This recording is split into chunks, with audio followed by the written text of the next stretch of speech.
applies as a drash, an allegory, which somebody mentioned earlier can also be a reference to the nations. The sea is a corporate reference for the nations as well. So the pashat is Yam Suf. But the drash, the allegory, is the nations. Go to Tehillim 68:22. Quickly, so I can wind down. Tehillim 68:22. Tehillim, Salmos 68:22.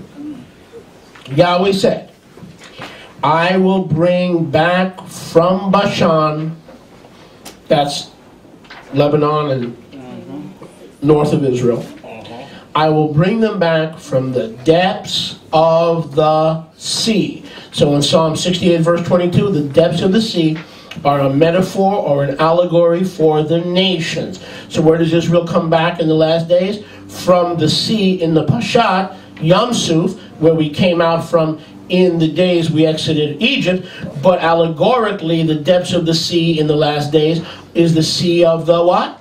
The nations. So where does Yahweh bring us out in the last days? From the Muslim lands and all the what? Nations of the world. And sadly, many nations of the world are what? Are Muslim nations. So you see how it all flows together? He brings us out from the Muslim nations, but he also brings us out from the depths of the sea or many other nations. Can I hear a good amen? Amen. Yahweh's people are lost without him. He will bring them back from the nations. And now, if you had any doubt, brothers and sisters, any doubt, now, give me the towel. Now I'm going to nail it down for you. Are you with me? Amen. Showing me to Yeshayahu. Yeshayahu 11:10. Yeshayahu 11:10. Baruch Hashem Yahweh. But do you see how that barren woman had to produce children? Do you see that? Yahweh had to find a place that he can do it. Because they're not obeying him in the West, Darrell. They're not obeying him in Greco-Roman culture. Exactly. So they look like Muslims, they act like Muslims, they behave like Muslims, but they are the children of Israel. Isn't that the same way with Ephraimites in the church? They act like Christians, they behave like Gentiles, they socialize like Gentiles, but they have Israelite blood. It's the same principle.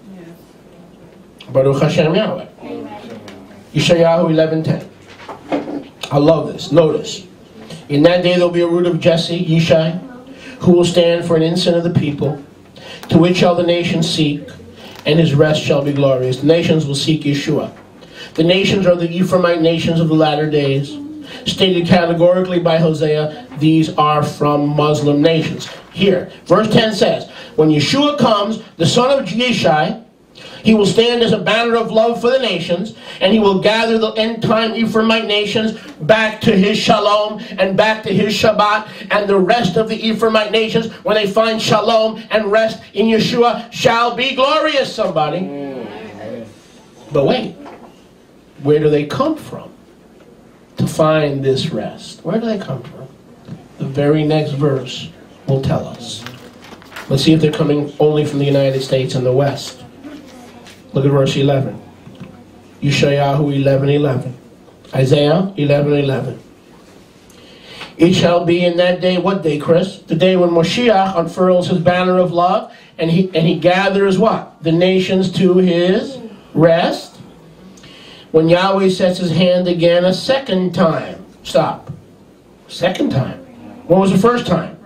May 14th, 1948. When was the second time? 1997, when the curse of Ephraim was fulfilled. Yahweh will stretch out his hand the second time to recover the remnant of his people Israel, who are left from New York, St. Louis, and Mississippi.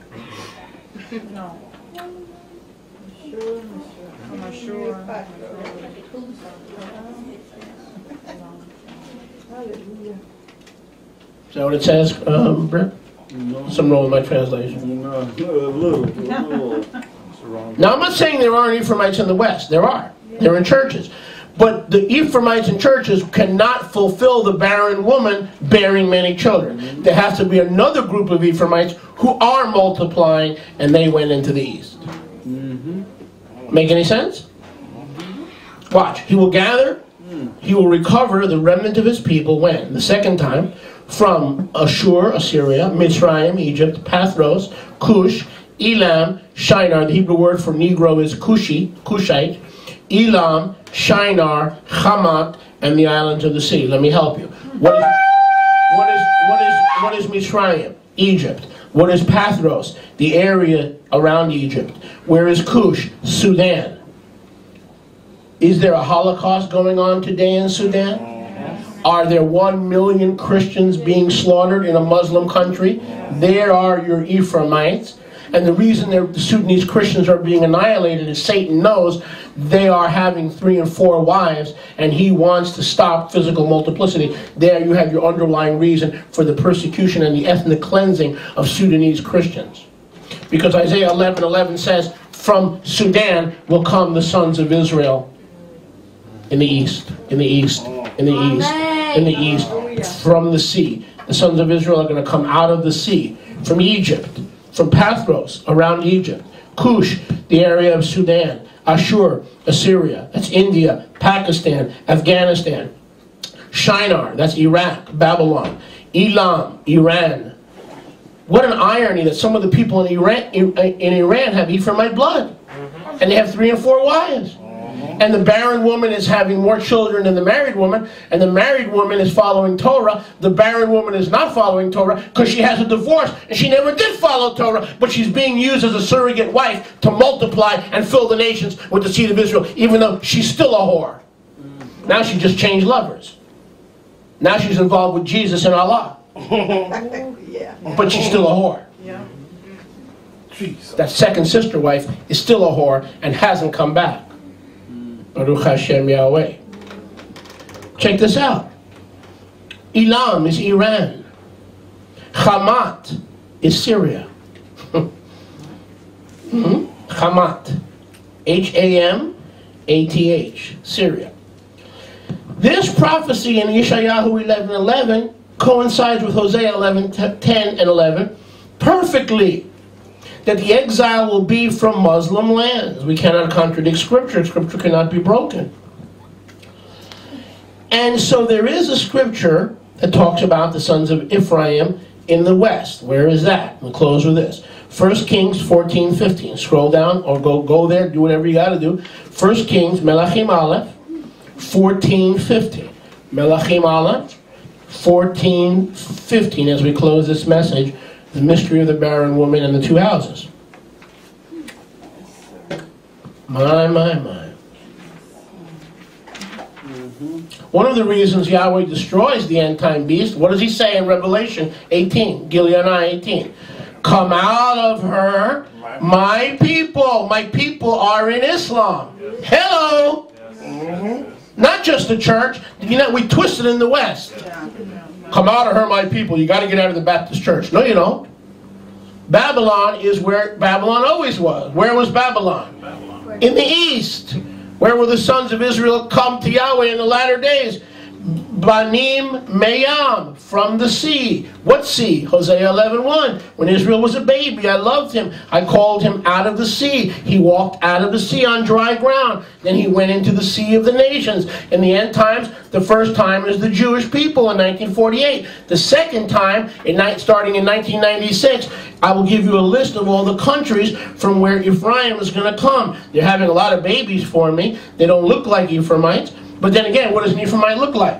If he eats pig, is a serial monogamist, celebrates Christmas and Easter, drinks eggnog, and has his favorite song, Rudolph the Red-Nosed Reindeer, you have an Ephraimite. So what's the difference between that Ephraimite and the one that goes, Allah Akbar? There's still a hua. Don't tell me Ephraim is back, you lying mama. That's a myth. See, that's one of the myths of the 2 house movements. Ephraim has never come back. A remnant. How blessed and favored are you among men? Amen. A remnant is back. And out of 14 million Jews, a remnant have a love relationship with Mashiach. Don't blame Moshe Konachowski for this sister wife nonsense. If you got to blame somebody, blame Yahweh.